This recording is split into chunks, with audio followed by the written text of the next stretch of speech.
से जो गुमराहियत फैले उस पर कैसे पर्दा डाला जाए कि भोली भाली अवाम तो समझे कि ये मदरसे से जो भी बयान किया जाएगा, इस मदरसे के जो भी फारिग उलमा होंगे वो तो हक पर होंगे, क्योंकि भाई इस मदरसे के बानी तो रसूलुल्लाह है। माज़अल्लाह का रसूलुल्लाह ख्वाब में आए मौलवी कासिम नानातवी के और उनसे कहा कि भाई तुम बुनियाद रखो इसकी, और खुद हुजूर ने अपने हाथ से ईंट रखी और फिर यहाँ तक लिखा गया कि मौलाना कासिम ने भी मदरसा बनाना शुरू किया। मदरसा बनता रहा। एक वक्त ही आया कि मौलाना इस बात को लेकर बड़े परेशान हो गए कि तहरत खाने कहाँ बनाए जाए, पाखाने कहाँ बनाए जाए, समझ में नहीं आ रहा था किस तरफ तहरत खाने रखे। उसी परेशानी में सो गए तो ख्वाब में रसूलुल्लाह पे तशरीफ लाते और हुजूर ने ख्वाब में आने के बाद कहा मौलवी कासिम नानातवी साहब परेशान क्यों आई हो, मैं बताता हूँ कि पाखाने कहाँ बनाया जाए। हुजूर के हाथ में छड़ी थी, कहते नऊज़ बिल्लाह अस्तगफिरुल्लाह। सरकार ने फिर निशान जमीन पर बनाया, यहाँ यहाँ तहरत खाने बनाइए, यहाँ गुसल खाने बनाइए, यहाँ पाखाने बनाइए, यहाँ गुसल। हुजूर ने पूरे तहरत और पाखाने की जगहों पर निशानदेही की। कासिम नानातवी साहब बेदार हुए और बेदार होने के बाद कहा ये तो ख्वाब है यार, ये तो ख्वाब में हमने देखा। फिर उठकर जब उस जगह पर पहुंचे देखा तो निशानात बाकायदा लगे हुए थे। अंदाजा लगाइए उन्होंने रसूलुल्लाह को किस काम का जिम्मेदार ठहराया, पाखाने बनाने के। और जब मदरसा तैयार हुआ और वहां से जब उसी मदरसे के ज़ेर एहतमाम कुछ किताबें, कुछ अकायद लोगों में आम किए गए, जिस पर हुक्म सादिर किए गए, वो मैं बताऊंगा आगे। और फिर फतवा उलमाए हक ने उन किताबों को लेकर जब फतवे लगाने शुरू किए कि ये बातें इस्लाम के खिलाफ पेश की जा रही है, जैसे इन्हीं मौलवी कासिम नानातवी ने किताब लिखी छोटी सी, और ये किताब इस वक्त मेरे टेबल पे मौजूद है। देखिए बहुत छोटी सी किताब है, नाम है तहज़ीरुन नास। इतनी सी किताब है। मैंने कहा ना हुजूर हाफिज मिल्लत ने फरमाया तसनीफ सबसे ज्यादा मुश्किल काम है तो छटाक भर का रिसाला, मगर इतनी बड़ी गुमराहियत इसमें लिख दी गई कि आज कयामत तक न जाने अल्लाह अब तक कितने गुमराह हुए, और कयामत तक अल्लाह जाने जब तक ये किताब छपते रहेंगे और कितने गुमराह होते रहेंगे। क्या लिखा गया इस किताब में तहज़ीरुन नास में? कहा गया कि रसूलुल्लाह आखिरी नबी इस मायने में नहीं है कि हुजूर सबसे आखिर में तशरीफ लाए। हुजूर आखिरी नबी इस मायने में है कि हुजूर मकाम मर्तबे के एतबार से आखिरी है। हुजूर के बाद नया नबी पैदा हो सकता है, नया नबी आ सकता है, लेकिन वो मकाम मर्तबे में रसूल के बराबर नहीं होगा। हालांकि ये कुरान और हदीस के खिलाफ अकीदा है। मुझे आप बताइए आपका क्या अकीदा है? आज तक आपने कभी ये सुना है कि रसूल के बाद भी कोई नया नबी पैदा हो सकता है? बोलिए, क्या ये आपने तसव्वुर बनाया है या ये तसव्वुर रख सकते हैं आप नऊज़ बिल्लाह अस्तगफिरुल्लाह के हुजूर के बाद नबी तो आएगा कोई, लेकिन हुजूर के लेवल और हुजूर के दर्जे का नबी नहीं होगा, दर्जे में छोटा होगा। याद रखिए हुजूर सल्लल्लाहु अलैहि वसल्लम हर एतबार से आखिरी नबी है। अब ना कोई छोटा नबी आएगा, ना हुजूर का जिल्ली नबी आएगा, ना हुजूर का अक्सी नबी आएगा, ना हुजूर का सानी नबी आएगा। और इसकी गवाही कुरान अज़ीम देता है। रब फरमाता है मा काना मुहम्मदुन अबा अहदिन मिन रिजालिकुम बलाकि रसूलुल्लाहि व खातमुन नबिय्यीन। ऐ लोगों, मोहम्मद तुम्हारे मर्दों में किसी के बाप नहीं है, वो अल्लाह के रसूल है और नबियों में सबसे आखिर है। और आका ने सही हदीस में आया, बारहा, एक बार नहीं बारहा फरमाया ला नबी आबादी, मेरे बाद कोई नबी नहीं। एक मकाम पे फरमाया अगर मेरे बाद कोई नबी होता, जुमलों पे गौर करे, अगर मेरे बाद कोई नबी होता वो उमर इब्ने खत्ताब होता, लेकिन उमर इब्ने खत्ताब भी नबी नहीं। ला नबी आबादी, मेरे बाद कोई नबी नहीं, अना खातमुन नबीय्यीन, मैं आखिरी नबी हूँ। बताइए हजरत उमर जैसा कोई शख्स अब पैदा नहीं हो सकता, तो जब उमर नबी नहीं हो सकते तो आज का पैदा होने वाला फटीचर कोई नबी कैसे हो सकता है? इतनी मोटी बात इनके समझ में नहीं आई। अब जब उलमा ने इसको कुफ्र करार दिया और कहा कि इस इदारे से, इस मदरसे दारुल उलूम देवबंद से फितना पैदा किया जा रहा है, इस मदरसे से दीन की खिदमत नहीं की जा रही है बल्कि लोगों के अकायद खराब किए जा रहे हैं, तो फिर एक दूसरी किताब उसकी फजीलत में झूठी किस्से कहानियों के जरिए लोगों को इत्मीनान दिलाने के लिए कि नहीं नहीं साहब ये मदरसा तो बड़ा काम का है, ये दारुल उलूम देवबंद जो सहारनपुर में कायम किया गया बड़ा आला किस्म का मदरसा है, उसके लिए किस्से गढ़ेगर किताबें लिखी गई। एक किस्सा मैं आपको स्क्रीन पे दिखा भी देता हूँ और उस पर भी मैं थोड़ा सा तफसीरा भी करूंगा, जिससे आप अंदाजा लगा लें कि इसमें नबी की तौहीन की गई और अपने इदारे को बढ़कर चढ़ाकर बताने के लिए इसका भी ख्याल नहीं किया गया कि इसमें रसूलुल्लाह की तौहीन हो रही है। आपके स्क्रीन पर सामने देखिए, किताब का नाम है अल बराहिनुल कातिया। ये स्क्रीन पे किताब नजर आ रही है आपको, और ये ओरिजिनल इस वक्त मेरे टेबल पर मेरे हाथ में। जिन साहब को स्क्रीन पर शक व शुबा हो, रात भर मैं यहाँ, मेरा कयाम है, सुबह 9 बजे के करीब मैं निकलूंगा, आप मेरे कमरे में तशरीफ लाएं और अपनी आंखों से किताब का वो सफा खुद देखें। ये आसानी से किताब मिलती है, कोई नापैद नहीं है। आप इनके सहारनपुर के इदारे या दिल्ली के किसी भी देवबंदी इदारे से किताब बुला सकते हैं। इसका सफा नंबर 63 है। लिखने वाले कौन है? मौलवी रशीद अहमद गंगोही का नाम दिया गया, उनके हुक्म से उनके शागिर्द मौलवी खलील अहमद अम्बेठवी ने लिखी। और मौलवी रशीद अहमद गंगोही कौन है? इनका सिर्फ ताल्लुक बता दूं कि जो तबलीगी जमात जिन्होंने कायम की थी, बानी तबलीगी जमात मौलवी इलियास कांधेलवी, उनके पीरो मुर्शिद अशरफ अली थानवी वगैरह के ये उस्ताद है। मदरसों का वजूद, इदारों का वजूद दीन की बका के लिए इतना ही जरूरी है कि जितना इंसान जीने के लिए सांस की जरूरत को महसूस करता है। अगर ये दीनी इदारे न हो तो मसाजिद में 2 रकात ठीक से नमाज पढ़ने वाले भी हमको मैसर न। रमजानुल मुबारक आने वाला है, अभी तरावी पढ़ना है, अगर ये दीनी इदारे ना हो तो तरावी पढ़ाने वाला भी हमें ना मिले। कौम को अगर हुफ़ाज़ मिलते हैं जो कुरान अज़ीम की तिलावत करते हैं, कुरान अज़ीम सुनाते हैं, नमाज तरावी का एहतमाम होता है, 5 वक्ता नमाजों में इमामत के फ़राइज़ जो अंजाम दिए जाते हैं, ये सब मरहूम मिन्नत है दीनी इदारों की। अगर उलमा ना हो तो अमान उठ जाए, उलमा ना हो तो हम इंसान होकर भी जानवरों की जिंदगी गुजारे। और उलमा जहां से निकलते हैं, जहां से ये उलमा की खेप पैदा होती है, वो दीनी मदरसे और दीनी इदारे ही होते हैं। उलमा की अहमियत का सिर्फ आप इस बात से अंदाजा लगाएं कि अल्लाह के रसूल सल्लल्लाहु अलैहि वसल्लम की हदीस पाक है, सरकार फरमाते हैं कि जिस बस्ती में कोई आलिम दीन ना हो तो वहां के लोगों को उस बस्ती में रहना हराम है।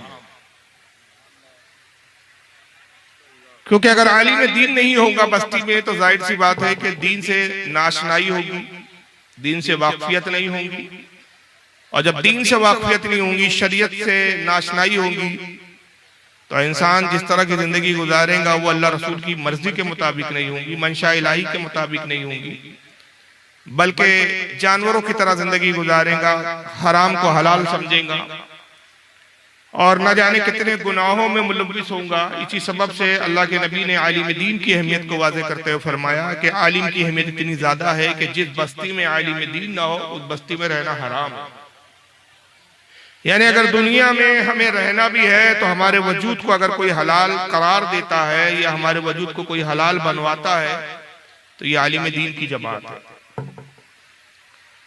इबादत से ज्यादा अहमियत दीन की और इल्म की है। अगर इल्म के साथ इबादत हो तो कबूल भी होती है और सही इबादत होती है, और अगर सिर्फ महज इबादत हो और साथ में इल्म ना हो तो ऐसी इबादत कबूल भी नहीं होती। अगर इस बात की अहमियत को समझना है तो इस हिकायत से आप समझे, जिसको आला हज़रत फाजिल बरेलवी रज़ी अल्लाह ताला अन्हु ने अपनी अल मलफूज के अंदर, मलफूजात जो आपकी है 3 हिस्सों में शाये होती है, उसके अंदर नकल करते हैं कि हदीस पाक में आता है कि रोजाना बिला नागा रोजाना असर की नमाज के बाद समंदर की सतह पर शैतान का तख्त बिछता है। रोजाना होता है और उस तख्त पर शैतान जलवागर होता है, शैतान उस पर बैठता है और दरबार मुनक्किद करता है, और जितने शयातीन हैं, जितने उसके चेले चपाटे हैं, सब 24 घंटे की रिपोर्ट उसको पेश करते हैं। 24 घंटे के वो हालात बताते हैं कि हमने क्या क्या गुनाह करवाए लोगों से, क्या क्या बुराइयां करवाई हमने, क्या काम किए, और शैतान कामों को सुनकर उनके कामों और उनकी कारकर्दगी के मुताबिक उनको तारीफ करता है, उनको शाबाशी देता है और उनको मजीद लोगों को बहकाने के लिए उकसाता है।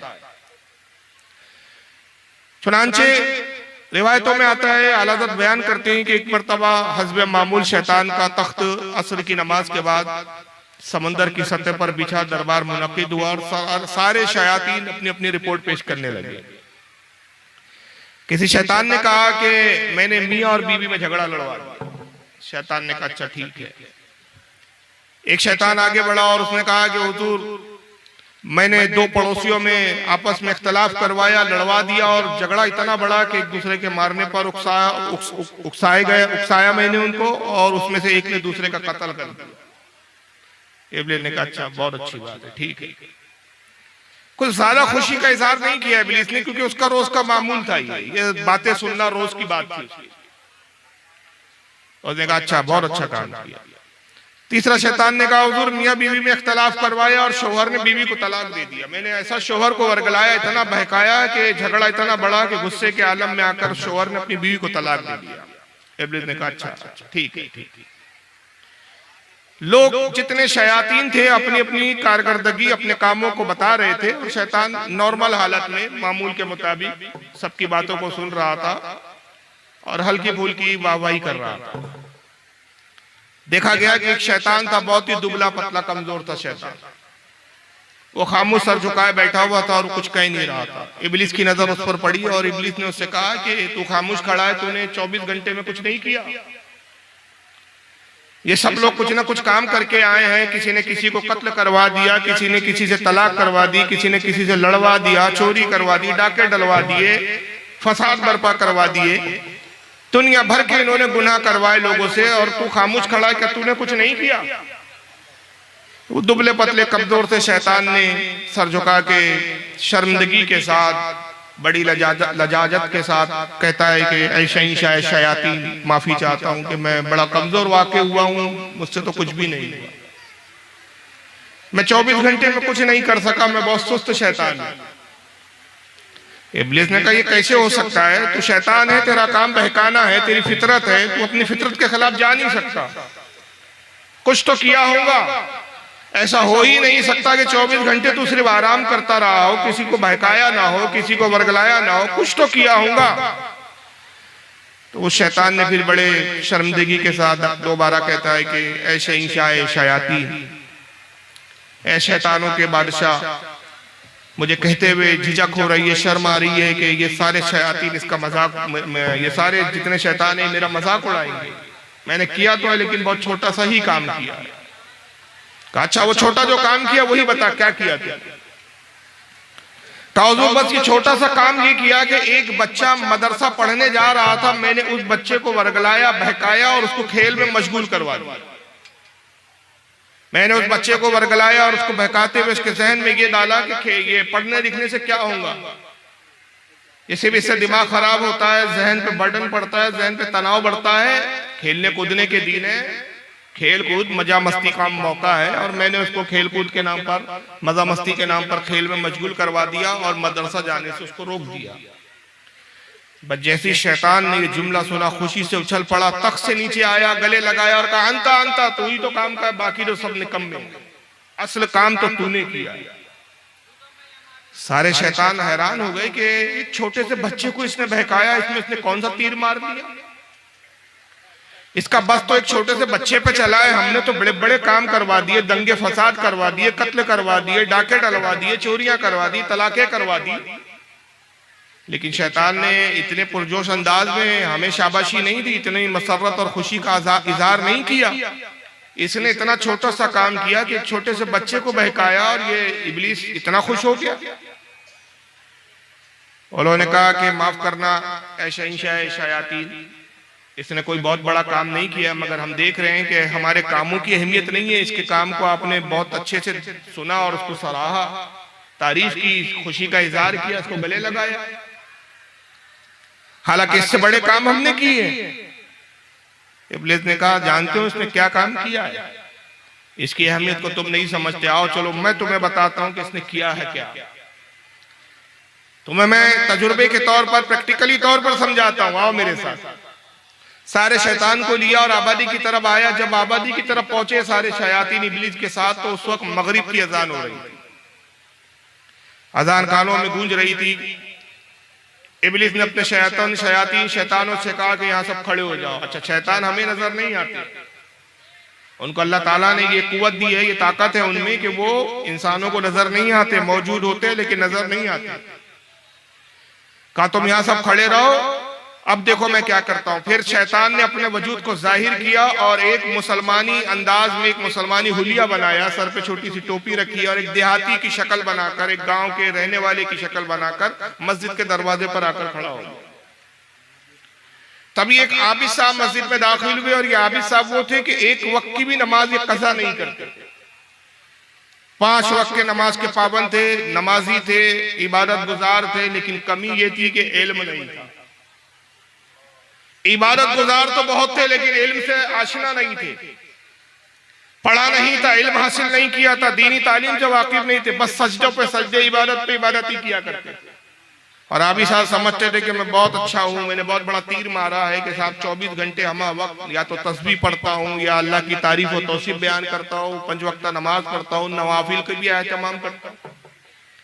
बस जैसे आबिद साहब दरवाजे में दाखिल होने लगे, इब्लीस उनके सामने आया देहाती की शक्ल में, कहा अस्सलाम वालेकुम। आबिद साहब ने कहा वालेकुम सलाम, क्या बात है हुजूर, बस एक छोटा सा मसला पूछना। माशाअल्लाह बहुत बड़े आबिद जाहिद है, आप इबादत गुजार हैं, बस एक छोटा सा मसला पूछना चाहता हूँ, बयान कर दीजिए। कहा ये कोई मसला पूछने का वक्त है, अजान हो रही, पहले नमाज पढ़ लेते हैं उसके बाद मैं मसला बयान करता हूँ। कहा हुजूर अभी तो अजान हो रही है, जब तक अजान खत्म होंगी उससे पहले आप मसला बता चुके होंगे, क्योंकि मसला बहुत छोटा सा है, कोई ज्यादा पेचीदा मसला नहीं है कि जिसके लिए आपको बहुत वक्त लगे जवाब देने की। अच्छा चल ठीक है, जल्दी पूछ क्या मसला।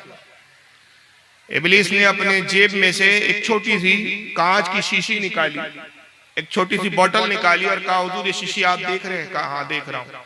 कहा क्या अल्लाह ताला कादिर है, अल्लाह को ये कुदरत है, अल्लाह को ये ताकत हासिल है कि पूरी जमीन और आसमान और पूरी कायनात को इस शीशी में डाल दे? बस जैसे आबिद साहब ने सुना गुस्से में आके कहा जाहिल कहीं का, देहाती कहीं का, बदबख्त, अक्ल वक्ल है तुझे? कहाँ इतनी सी शीशी उठा ले आया और कहाँ इतनी बड़ी जमीन आसमान चांद सूरज पूरी कायनात, तुझे अक्ल भी है? कुछ भी पूछता है मरदूद। अब इतनी सी शीशी में मेरी एक उंगली और एक अंगूठा नहीं आ सकता, तो पूरी जमीन आसमान कहाँ से शीशी के अंदर आ जाए? दबाओ मरदूद कहीं का, कुछ भी बकवास करता है। आबिद ने धुतकार दिया, इब्लीस मुस्कुराया और अपने चेले चपाटों के पास आया, कहा देखा ये आबिद है, इबादत गुजार है, लेकिन शरीयत से वाकिफ नहीं, इल्म से वाकिफ नहीं। नतीजा यह है कि इसको अल्लाह के कादिर और कुदरत होने पर ही इसको यकीन नहीं। काबुल को और दूसरा मंजर देखो। फिर देखा गया कि उसी मस्जिद के इमाम साहब मस्जिद में दाखिल हो, ये आलिम दीन थे, इल्म हासिल किया था, मुकम्मल आलिम थे और हकीकी आलिम थे।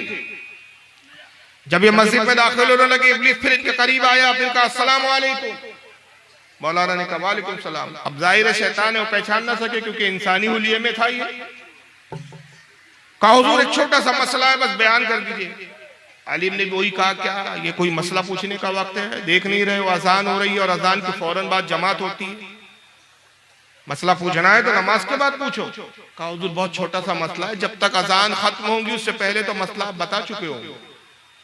अच्छा अगर छोटा मसला है तो चलो जल्दी पूछो, अगर मसला पेचीदा रहा और जरा उसकी तफसील तलब रहा तो फिर मैं नमाज के बाद तुम मिलना, मैं जवाब दूंगा। लेकिन अगर छोटा सा है तुम कहते हो तो चलो पूछ लो, जल्दी से पूछो। फिर शीशी निकाली जेब में से और कहा हुजूर ये शीशी देख रहे हैं आप? कहाँ देख रहे हैं? क्या अल्लाह ताला कादिर है, अल्लाह को ये कुदरत ताकत हासिल है कि अल्लाह तमाम जमीन और आसमान को शीशी के अंदर डाल दे? आलिम साहब मुस्कुराया, कहा कि तू मुसलमान है क्या, तूने कुरान नहीं पढ़ा? अरे अगर तूने कुरान पढ़ा होता तो ये सवाल ही ना करता। अल्लाह ताला कुरान अजीम में इरशाद फरमाता है इन्नल्लाह अला कुल्लि शैइन कदीर, अल्लाह हर चाहे पर कादिर है। अरे ये कायनात क्या ऐसी हजारों बड़ी कायनात हो, अल्लाह कादिर है कि शीशी के अंदर वो डाल, मेरे रब को कुदरत हासिल। इब्लीस आया, का अच्छा ठीक है हुजूर आपका जवाब बड़ा अच्छा लगा, और अपने शयातीन के पास आकर कहता है कि शयातीन ऐ मेरे चेले चपाटो, सुना तुमने ये आलिम दीन है, इसका इल्म इसकी रहनुमाई कर रहा था। अगर वो बच्चा पढ़ लिख कर आलिम बन जाता हमारे काबू में नहीं आता। आज इसने उसको रोक कर तालीम से रोका है, आलिम बनने से रोका है। अब ये जाहिल रहेगा, अब जाहिल बनकर कितनी भी इबादत कर ले इसकी इबादत किसी काम की नहीं होगी, और इस पर हम कभी भी काबू पाते रहे। अंदाजा लगाइए कि इल्म वो होता है कि जो इब्लीस के फंदों से बचाता। इल्म वो शय है कि जो इब्लीस के वसवसों से बचाता है। इल्म वो ऐसी रहनुमाई करता है कि गुनाहों से बचकर आदमी नेकी के राह पर चलता है और खुद ही अपने आप को बचाकर अपनी मगफरत का सामान नहीं करता, बल्कि मेरे आका फरमाते कि मेरी उम्मत का एक आलिम दीन, उसका मकाम और मर्तबा ये कि अपनी 7 नस्लों की वो बख्शिश करवाएगा क़यामत में। और एक दूसरी रिवायत में आका सल्लल्लाहु अलैहि वसल्लम फरमाते हैं कि क़यामत का दिन होगा, आबिद को कहा जाएगा तेरी इबादत हमने कबूल की, जन्नत में दाखिल हो जा। और रोजादार जिसके रोजे कबूल कर लिए गए, जिसके रोजे कबूल हो गए, अल्लाह फरमाएगा जा जन्नत में दाखिल हो जा। जिसने हज किया था और उसका हज कबूल हो गया, अल्लाह फरमाएगा या हाजी तूने हज किया, तेरा हज कबूल किया गया, जन्नत में दाखिल हो जा। ज़कात देने वाले से कहा जाएगा जन्नत में दाखिल हो जा। सदके और खैरात देने वाले से कहा जाएगा तेरे सदके और खैरात, तेरे नेक अमाल कबूल हो गए, जन्नत में चला जा। मगर जैसे ही आलिम दीन की बारी आएगी, अल्लाह फरमाएगा ठहर जा, रुक जा, तुझे जन्नत में जाने की अभी इजाजत नहीं है। आलिम घबरा जाएगा, अर्ज करेगा खालिक कायनात मैंने तेरे दीन की खिदमत की, तेरे नबी के फरामीन को मैंने उम्मत तक पहुंचाया, रब्बे कदीर क्या मुझे रोका जा रहा है? ऐसा कौन सा अमल है कि जिसकी बुनियाद पर मुझ पर गिरफ्त की जा रही है? क्या मेरे लिए जन्नत नहीं है? रब फरमाएगा घबरा मत, फिक्र ना कर, जन्नत तेरे लिए। तुझे इसलिए नहीं रोका गया कि तेरी बख्शिश मंजूर नहीं, इसलिए नहीं रोका गया कि तुझे जन्नत में भेजना मकसूद नहीं, बल्कि रोका इसलिए गया कि तू मेरे महबूब की उम्मत का आलिम दीन है, तूने मेरे दीन की खिदमत की, तूने मेरे दीन को और मेरी तालीमात को लोगों में आम किया, मेरे महबूब की तालीमात को आम किया। तुझे ये एजाज और मकाम दिया जा रहा है, रुक और तू शफात कर, तू जितनों की शफात करेगा मैं उसकी शफात को कबूल करूंगा। और फिर आका एक मिसाल देते हुए इरशाद फरमाते कि वो आलिम कितनों की शफात करेगा? अपनी 7 पुश्तों को तो बख्शवाएंगा। शफात के लिए शफात की तलब में एक शख्स ऐसा भी आएगा, आका मिसाल देते हुए कहते हैं उस आलिम के पास आएगा, मौलाना साहब अस्सलाम वालेकुम। वालेकुम सलाम, हुजूर मेरी भी शफात कीजिए। मौलाना कहेंगे भाई मैं तो आपको पहचानता नहीं, आपसे मेरी कोई शनासाई नहीं, कोई पहचान नहीं, जान पहचान नहीं, मैं किस कर रहा आपकी शफात करूं? और क्यों आपके हक में मेरी शफात अल्लाह कबूल करे जब मैं आपको जानता ही नहीं? वो शख्स कहेगा हुजूर आपने मुझे भुला दिया, आप यकीनन शायद मुझे नहीं जानते, इसलिए कि आप हजारों लोगों से मिलते थे, सैकड़ों लोगों से आपकी मुलाकात होती थी। मैं आपको याद दिलाता हूँ आप मेरी बस्ती में आए थे अल्लाह रसूल की बातों को बयान करने के लिए, नमाज का वक्त हो गया था और वुजू के लिए आपको पानी दरकार था। आपने पानी जब तलब किया तो वही मैं शख्स था जो 1 लोटा 1 बदना पानी वुजू के लिए मैंने लाया था। आज मैं चाहता हूँ कि जो मैंने आपके नमाज के लिए, इत्माम के लिए, आपके वुजू के लिए 1 लोटा पानी लाया था, उसके एवज मेरी शफात की।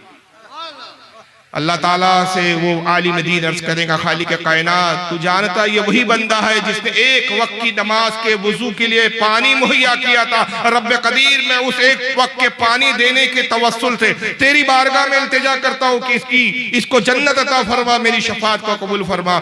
अल्लाह के नबी फरमाते रब इरशाद फरमाया आलिम दीन उसकी उंगली पकड़, उसका हाथ पकड़ और उसे भी अपने साथ जन्नत में लेकर चला जाए। तो एक आलिम दीन बनता है तो सिर्फ अपनी शफात नहीं करता हो, वो सिर्फ अपने आप को नहीं बख्शवाता बल्कि 7 पुश्तों की शफात का जरिया बन जाता है। इससे अंदाजा लगाइए कि मदारिसों की अहमियत कितनी है, अपने एक औलाद को आलिम बनाने की अहमियत कितनी है। अगर अल्लाह ने 1 से ज्यादा आपको बेटे दिए तो कम से कम 1 बेटे को जरूर आलिम बनाना चाहिए। 1 आलिम बनाना गोया आपने अपने खानदान की शफात का और अपने खानदान की बख्शिश का जरिया मुहैया कर लिया। तो ये मदारिस मामूली बात नहीं है। और फिर इन मदारिसों में जो आपने दिया है इस वक्त और दिल खोल कर दिया है, इसके अजर सवाब का आप अंदाजा नहीं लगा सकते। आका फरमाते हैं कि जो बंदा खुलूस दिल के साथ दीन की राह में 1 दिरहम भी खर्चा करता है, अब तो दिरहम नहीं चलते, उस वक्त दिरहम चलते थे। दिरहम कहते हैं चांदी के एक सिक्के को, यानी हमारे दुनियावी आज के एतबार से मैं कहूँ 1 रुपया, हालांकि आज 1 रुपए की भी कोई वैल्यू नहीं रही। अब 1 रुपया नजर भी नहीं आते। आमतौर पर बच्चे को भी दो चॉकलेट खाने के लिए तो बोलता है 1 रुपए में कोई चॉकलेट नहीं मिलती, वैल्यू खत्म हो गई। लेकिन आका बता रहे हैं कि ये 1 रुपए की अहमियत क्या होगी। आका फरमाते जो दीन की राह में 1 रुपया खर्च करता है, कयामत के दिन जब वो अल्लाह की बारगाह में हाजिर रहा होगा, रब फरमाएगा ये ले तेरे ये अजर सवाब और ये नेकी है। हुजूर फरमाते जब वो अपने नेकियों को देखेगा तो हैरान हो जाएगा, ओहद पहाड़ के बराबर नेकियां होंगी, ओहद पहाड़ के बराबर। वो हैरान होगा, कहेगा मौला मैंने तो इतने अमाल किए ही नहीं, इतनी इबादत तो की ही नहीं कि ये मेरे अमाल इतने ओहद पहाड़ के बराबर। और फरमाएगा ये वो 1 दिरहम है, वो 1 रुपया जो तूने मेरी राह में खैरात किया था, और उस 1 दिरहम के सदके की मैंने परवरिश की और उसको ऐसे पाला जैसे तुम अपने बच्चों को पालते हो, जिसको तुमने नाबालिग और छोटेपन में रखा और फिर जब वो जवान हो गया, ये तेरा वो सदका है कि जब तूने दिया तो ये छोटा था, मैंने परवरिश की, ये आज तेरा सदका जवान हो गया है और इस शक्ल सूरत में आ चुका है, मैंने ऐसे इसकी परवरिश की। तो आप ये ना सोचे कि भाई हमने ये हकीर सी रकम दी, ये क्या फायदा देंगी। खुदा की कसम क़यामत के दिन ये ओहद पहाड़ के बराबर नेकियां बनकर आपके सामने आएगी। ये बहुत बड़ी सआदत है कि दीनी इदारों का क़याम करना, ये बहुत बड़ी सआदत है कि दीनी इदारों में अपनी औलादों को आलिम बनने के लिए भेजना, ये बहुत बड़ी सआदत है कि दीनी इदारों का ताउन करना। और इसकी अहमियत हमारा दुश्मन भी समझता है। यही वजह है कि आजकल एक मुहिम चल रही है कि मदारिसों पर पाबंदी लगाई जाए। वो भी जानता है कि जब तक मदरसे है इस्लाम जिंदा है। अगर इस्लाम को कमजोर करना है, इस्लाम को फना करना है, मिटाना है, तो सबसे पहले इनके मदरसों पर हमला करना पड़ेगा। इसलिए कि जब तक ये मदारिस है तब तक हमारे यहाँ दीन की बका है, दीन और शरीयत जिंदा। ये मदारिस ही है जो शरीयत हम तक पहुंचाते हैं, ये मदारिस ही है जो नबी के फरामीन हम तक पहुंचाते हैं, ये मदारिस ही है जो हमें इंसान हकीकी बनाकर इंसानों की तरह जिंदगी जीने का शऊर बख्शते हैं। ये मदारिस ही है जो हक और बातिल में इम्तियाज करते हैं और हमें ये शऊर देते हैं कि इस्लाम के नाम पर अगर कोई चीज आए तो हम हक और बातिल का इम्तियाज कर सकते हैं। लेकिन याद रखिए मदारिस तो बहुत सारे होते हैं, ये भी देखना जरूरी है कि कौन से मदारिस क्या है। सिर्फ मदरसे में ही दे दिया उठा के, किसी भी मदरसे में ऐसा नहीं है। कुछ मदारिस दीनी मफाद के लिए होते हैं और कुछ दीन के नुकसान पहुंचाने के लिए भी बनाए जाते हैं। ये हमारी जिम्मेदारी है कि हम ये देखें कि हम जिस मदरसे में दे रहे हैं, इस मदरसे से जो चीज आम की जाएंगी वो इस्लाम के लिए नफा बख्श होंगी कि इस्लाम के लिए नुकसानदेह होंगी। इसलिए कि याद रखिए कि इल्म 2 तरह का होता है। इल्म कितने तरह के होते हैं? 2 तरह के। एक होता है इल्म नाफे और एक होता है इल्म मुसीर। इल्म जिस तरह फायदा देता है उसी तरह नुकसान भी पहुंचाता है। ये जो बम बरसाते हैं ये क्या जाहिल होते हैं? ये जो आतंकवाद फैलाते हैं, लोगों को मारते हैं, बंदूकें चलाते हैं, क्या ये जाहिल होते हैं? ये पढ़े लिखे इंजीनियर होते हैं, पढ़े लिखे डॉक्टर होते हैं। ये हवाई जहाजों से जो मिसाइल गिराते हैं, ये मुल्कों को जो मिसाइल के जरिए तबाह कर देते हैं, क्या ये जाहिल होते हैं? ये भी पढ़े लिखे होते हैं, काबिल होते हैं, अपने वक्त के ग्रेजुएट इंजीनियर साइंसदान होते हैं। मगर सवाल ये है कि इन्होंने अपने इल्म का इस्तेमाल कहाँ किया? नुकसान के लिए किया। तो इनका इल्म मुज़ीर हुआ। और बहुत से वो होते हैं कि जो इसलिए मिसाइल बनाते ताकि इंसानियत का दिफा किया जाए, इंसान का तहफ़्फ़ुज़ किया जाए, दुश्मनों से इंसान को बचाया जाए। अपने इल्म से वो उम्मत को और लोगों को फायदा पहुंचाते हैं। तो ये इल्म नाफे होता है। तो इल्म 2 तरह का होता है, एक इल्म नाफे होता है और एक इल्म मुज़ीर होता है। और इसकी अहमियत हमारे आका सल्लल्लाहु अलैहि वसल्लम ने इरशाद फरमाई। हज़रत उम्मे सलमा रज़ियल्लाहु ताला अन्हा से रिवायत है, वो फरमाती है कि हुज़ूर सल्लल्लाहु अलैहि वसल्लम की आदत करीमा थी, रोजाना का मामूल था, बिला नागा ये रोज का मामूल था कि नमाज फज्र अदा करने के बाद आका सल्लल्लाहु अलैहि वसल्लम जो दुआ फरमाते हैं उसमें ये दुआ बिलखुसूस हुआ करती। आप जो दुआ करते उसमें दुआ के अल्फाज खुसूसी होते। और मैं सलमा कहती है कि आका कहते हैं अल्लाहुम्मा इन्नी अस्अलुका इल्मन नाफिया, ऐ परवरदिगार मुझे इल्म नाफिया अता फरमा। हालांकि सरकार खुद सरापा इल्म है, हुजूर ही इल्म है, मगर ये उम्मत की तालीम के लिए कि बताना मकसूद है कि इल्म नाफे और क्या होता है, इल्म मुज़ीर क्या होता है। तो आप दुआ करते थे परवरदिगार मुझे नफा बख्श इल्म अता फरमा, वो इल्म अता फरमा जो फायदा बख्श हो। क्योंकि जब इल्म नुकसानदेह हो जाता है तो उम्मतों को गुमराह कर देता है। किसी ने आला हज़रत फाजिल बरेलवी से पूछा, हाफिज मिल्लत से पूछा, माफ कीजिए, आला हज़रत हुजूर हाफिज मिल्लत का कौल है, फरमाते हैं कि 3 चीजें हैं दीन के खिदमत के लिए और इनके अपने अपने मकाम और अहमियत है। फरमाते सबसे आसान है तकरीर। ये जो काम मैं कर रहा हूं ये सबसे आसान है शरीयत की इस्तिलाह में। हालांकि अवामुन नास के एतबार से ये भी बहुत मुश्किल है, लेकिन बात उलमा की कैटेगरिया के लिए हो रही है कि उलमा के लिए सबसे आसान काम कौन सा है? तकरीर। फिर फरमाते उससे ज्यादा दुश्वार और मुश्किल है तदरीस। तदरीस यानी मदरसे में पढ़ाना, और सबसे मुश्किल है तसनीफ। तसनीफ यानी किताबों को लिखना। अब इसकी शरह कहते हैं कि जब आदमी वास कहता है, तकरीर कहता है, ये आसान इसलिए कि जो मुखातिब होते हैं, जो सुनने वाले सामीन होते हैं, वो बहुत ज्यादा इल्म वाले नहीं होते। अब अगर कोई बात खुदा ना खास्ता कोई मुकर्रिर, कोई मौलवी गलत भी बोल जाए, बेचारी अव्वाम में उसको पता ही नहीं क्या गलत बोला, वो तो इसी में खुश है, बेचारे मौलाना बोल रहे हैं तो सही बोल रहे हैं, मुंडी हिला दिया उन्होंने। बाज़ औक़ात जुमले तक कुफरिया होते हैं, लेकिन मुकर्रिर इतने जोश में बोल जाता है कि अव्वाम बेचारी नारे लगा देती है। बाद में अहले इल्म गिरफ्त करते हैं कि जनाब जिस पे नारा लगाया गया ये तो कुफ्र का जुमला था, नुक्तेबाजी के चक्कर में मौलवी साहब कुफ्र बोल गए। अवाम भी खुश हो गई। अब पता चला कि तौबा वाजिब हो गई, मुकर्रिर पर भी तौबा फर्ज है, और जिन्होंने नारा लगाया वाह वाह की, उस पर दाद दी, उन पर भी तौबा फर्ज है। तो तकरीर करना इसलिए आसान है कि गिरफ्त करने वाली जो सामीन होती वो इतनी बासलाहियत नहीं होती, उससे मुश्किल होती है तदरीस। तदरीस इसलिए मुश्किल होती है जब उस्ताद पढ़ाता है, शागिर्द पढ़ता है, तो शागिर्द एतराज भी करता है, बात की गहराइयों में जाता है, 25 तरह के एतराज करता है।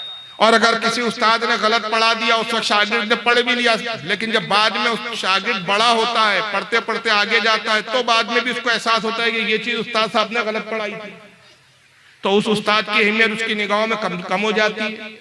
तो तदरीस यानी पढ़ाना, ये उससे मुश्किल है तकरीर के मुकाबले में। और सबसे ज्यादा मुश्किल है तसनीफ। तसनीफ यानी किताबें लिखना, इसलिए कि अगर सही तरीके से किताबें लिखी, अव्वल तो किताब लिखने के लिए इल्म बहुत चाहिए, हवालों के लिए किताबों का मुताला चाहिए, फिर कौन सी दलील कहाँ दी जाएंगी, कहाँ नहीं दी जाएंगी, कौन सी दलील कहाँ फिट बैठेंगी, कहाँ नहीं बैठेंगी, ये दलील नासिख है, मनसूख है, आयत है कुरान की, हदीस है। अगर आप हुक्म बयान कर रहे हैं तो नासिख से कर रहे हैं कि मनसूख से कर रहे हैं, ये सारे दुनिया भर के लवाजमात है।